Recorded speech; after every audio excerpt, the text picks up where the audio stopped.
Joining us now from the Farmington Players are Tim Timmer and Chris Martin, who are both heavily involved in their upcoming production of A Gentleman's Guide to Love and Murder. Thank you both for being with us today. Thanks for having me. Yeah, Thank you, Tyler. Yeah, glad to have both of you gentlemen on today. Tim, let's start with you. You're the director of A Gentleman's Guide to Love and Murder. This is a recent Tony Award-winning production that's now going to be at the Farmington Players. Tell us about this play and why people should be excited to come see this in the near future at the Farmington Players. Well, it's nonstop musical. It just flows. The only stop is basically intermission and the end of the show. We've got a very talented cast.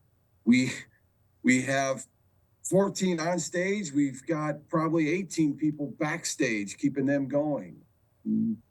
It's a lot of fun. The music, the dancing, all the scenes are great. We're bringing in furniture left and right, fast scene changes. It's a nonstop, just really amazing musical. I think everyone will enjoy.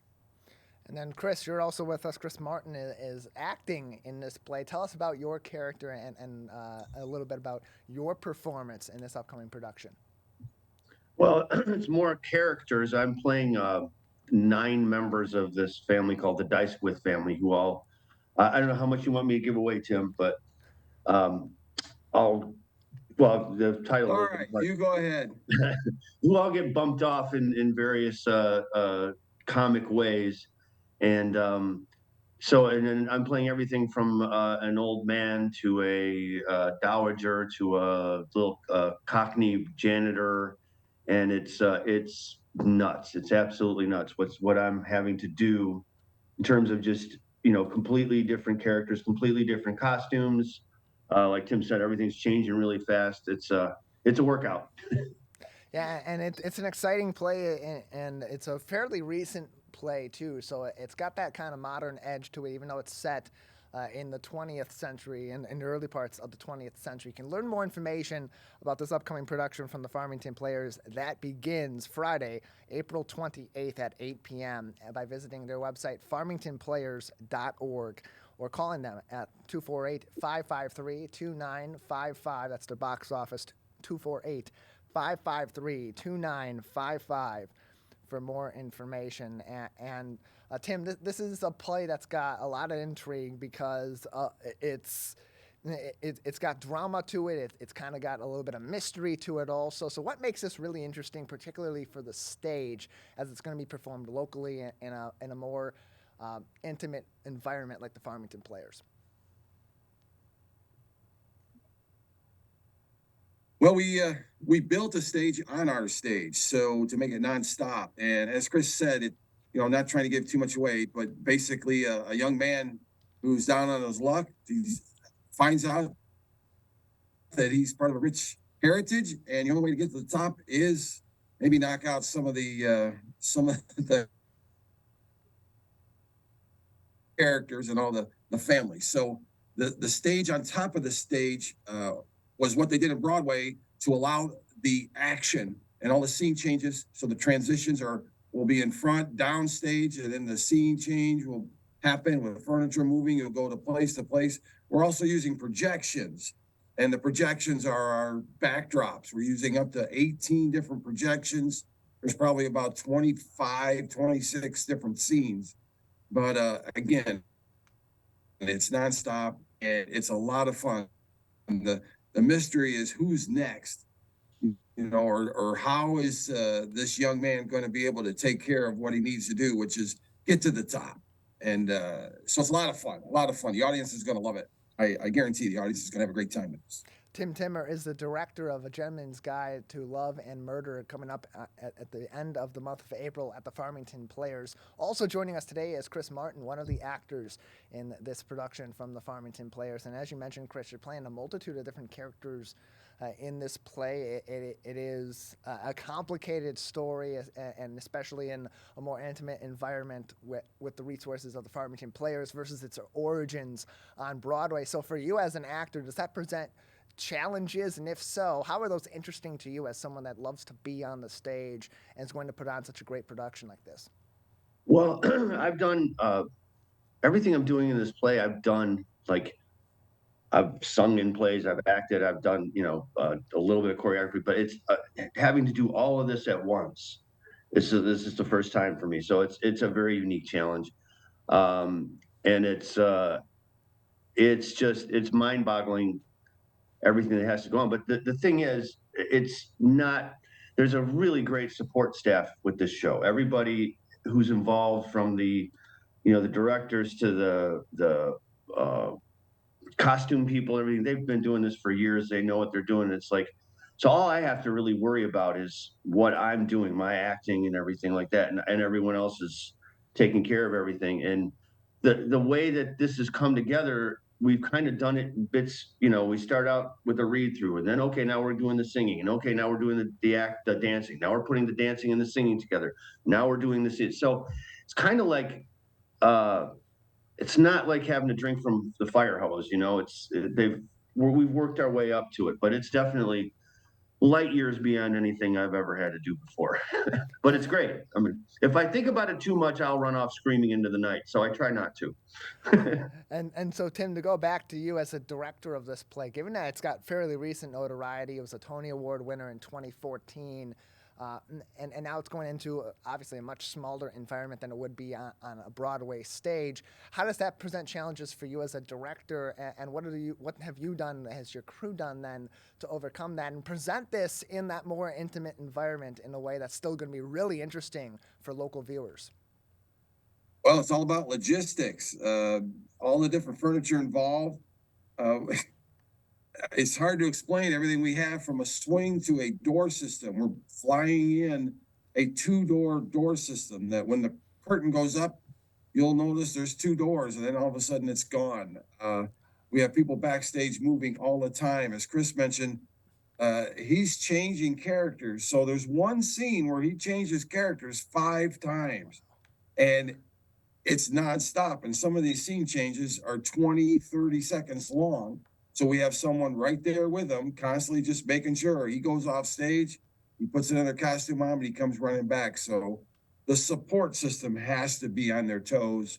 And that's what we're going to be working with these next couple of weeks, make sure everything's ready to go. These actors have been working very hard since January, and I'm very proud of every one of them. And it's going to be a really, really good show. Yeah, several months worth of work has gone into this production. It begins April 28th at 8 p.m. That's their opening show at the Farmington Players, and it will run through late May, the final show being Saturday, May 20th at 8 p.m. You can learn more information by visiting their website. You can see it on your screen if you're visiting us on our cable TV channels or on the web today at farmingtonplayers.org, or call them 248-553-2955. That's their box office number, 248-553-2955, or send them an email, boxoffice@farmingtonplayers.org. Of course, the Farmington Players located in Farmington Hills, just off of 12 Mile Road. So you can get yourself all planned out, get some time put aside, purchase those tickets, and be excited to go visit the Farmington Players for the production of A Gentleman's Guide to Love and Murder. Joining us from that production today are Chris Martin, an actor in the play, as well as their director, Tim Timmer, on today's edition of the Megacast. Chris, to go back to you, those sort of quick scene changes that Tim was talking about, especially that one scene where you're switching characters 5 times. For you as an actor, for actors that are playing one character, it's tough enough to engage in becoming that character and focusing on being that character in that moment. When you're playing so many characters, how does that kind of change the game for you as an actor? Again, I think for me, it's just a matter of focusing on that one character in that moment, and trying to get it's all about kind of rehearsal on my own, and just getting to the point where I can just, switch, change my brain. You know what I mean? And as growing up as a kid, I used to love to watch Looney Tunes cartoons, and my hero was Mel Blanc, the guy who did all the voices, and I would do all of those voices all the time and stuff like that. So it's just kind of a thing that I kind of comes naturally for me. So it's that has not been the difficult thing for me. I've been able to kind of make those switches really easily. It's basically it's just that I have two left feet. Trying to do the choreography that's been tough. But it's yeah, I don't know. It's kind of like it's all about for me. It's all about homework. It's like I go, at home. I run these things over and over and over again in my head, the voices and the lines. So that's just complete muscle memory, and I just go into automatic pilot basically. Where I get tripped up is if I start thinking too much. More information on A Gentleman's Guide to Love and Murder and that production at the Farmington Players can be found on their website, farmingtonplayers.org. Tim Timmer also joins us on the program today, the director of this production through the Farmington Players. And there's so many great local theaters in southeastern Michigan, especially right here in Oakland County. And when you're going to see a production like this, when you're seeing a Tony Award-winning play like A Gentleman's Guide to Love and Murder, what about that experience in a community theater makes it different and makes it interesting for audiences, and why should they be excited to come see a play like this from a local theater company like Farmington Players? Well, the key word you used is community. It's nobody gets paid here. Nobody does this for a living. We do this because we have the passion, and to spend all this time and effort and energy to put on a production like this is very rewarding.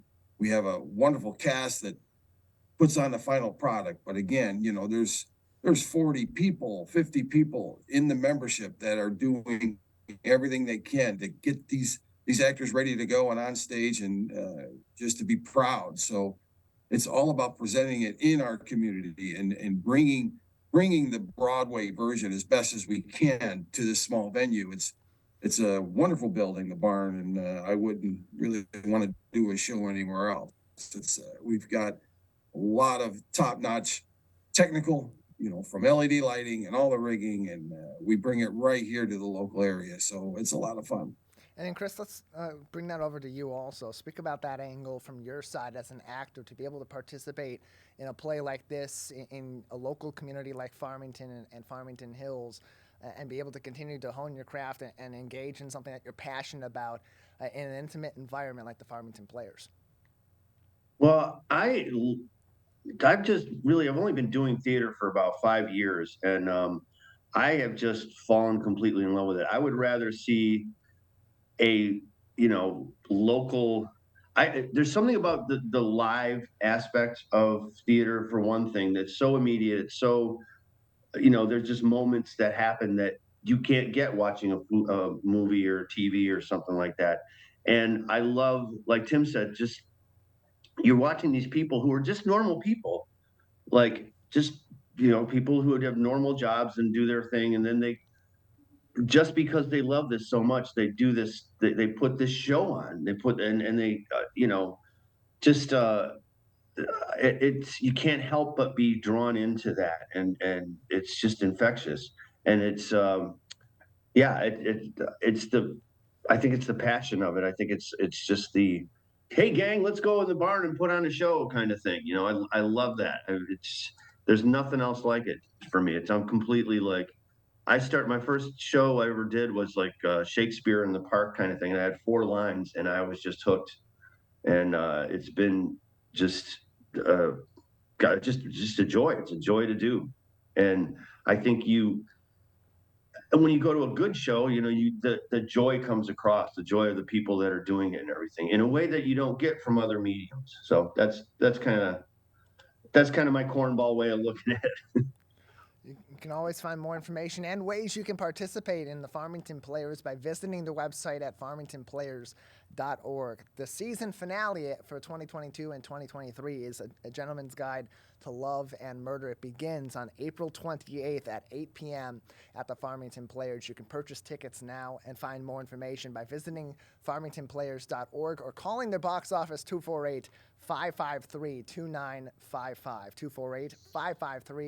248-553-2955 for info and to purchase tickets. Tim, Chris, thank you both for being with us today. Thanks for having us. Thanks, Tyler. Appreciate it.